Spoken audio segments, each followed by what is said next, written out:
Many years, I really salute you. I call upon the people of this region to support the leadership of the county. You must support the leadership.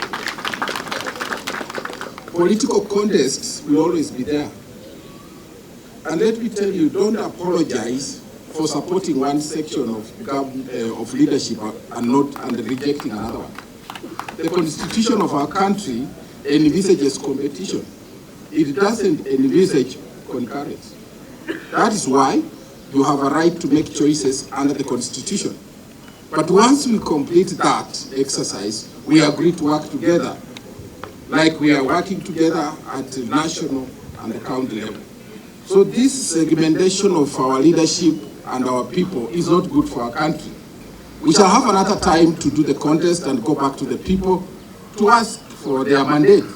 But as long as we are here now, whoever is the MP is the MP of the people. Whoever is the governor of the people.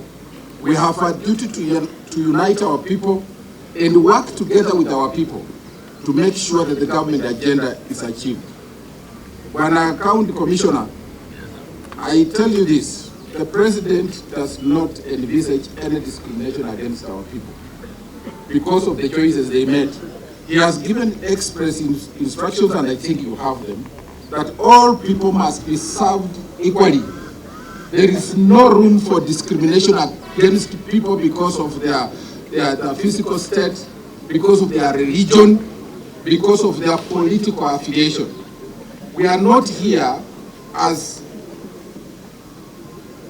government officials of one faction. We are government officials for everybody. So I want that spirit to be cultivated in you. When time comes, you can choose your leaders afresh. But for now, the President of the Republic of Kenya is William Ruto. We recognize him, we support him. The Governor of Kisii is Simbarati. We recognize him, we support him. The administration that is here must align itself to that kind of thing so that service delivery can be easier. We are here to plant trees to make the lives of our people easier and better. You are here as leaders to also support our people to improve on their lives, to make their life easier and better. That is the objective.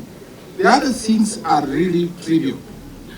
So in terms of security which you are raising, I think nobody can condone the loss of life. It is not acceptable anywhere. And it is not government policy.